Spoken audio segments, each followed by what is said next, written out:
Agrigento violenta, un'escalation senza precedenti della criminalità comune, rapine, scippi, borseggi sono ormai all'ordine del giorno. Tra ieri sera ed oggi diversi gli episodi. L'ultima in ordine di tempo, la rapina avvenuta poco dopo le 13 all'agenzia 2 del Monte dei Paschi di Siena in via Manzoni. Due banditi senza armi sono entrati nell'istituto di credito già in passato visitato dai malviventi, intimando agli impiegati di consegnare i soldi tenuti in cassa, circa 7.000 euro il bottino. I due si sono poi allontanati a bordo di un'auto all'interno della quale ad attenderli un complice. Subito è scattato l'allarme, sul posto sono piombate le volanti della polizia, ricerche sono in corso.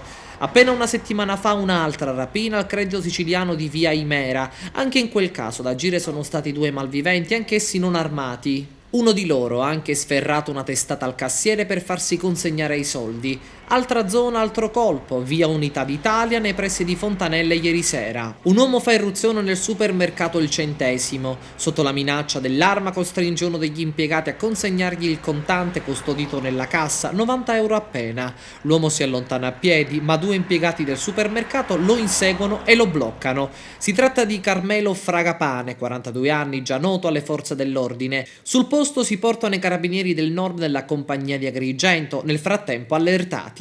Durante le fasi dell'arresto interviene il fratello del rapinatore, Alfonso Fragapane, 49 anni, che comincia a scagliarsi contro i militari dell'arma e agenti della polizia accorsi anch'essi sul posto.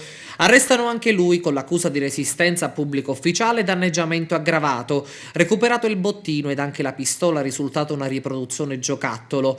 Poco più di un mese fa la zona è stata interessata da un'altra rapina, quella al supermercato Eurospin. Anche in quel caso le forze dell'ordine agirono con tempestività, arrestando in fragranza 3 giovani di Favara. Altro episodio di criminalità, un tentativo di furto di un'auto di proprietà di un agente di polizia penitenziaria da parte di un senegalese, Sane Maktar. Quest'ultimo, una volta sorpreso, ha avuto una violenta reazione contro il malcapitato proprietario dell'auto che contro i poliziotti.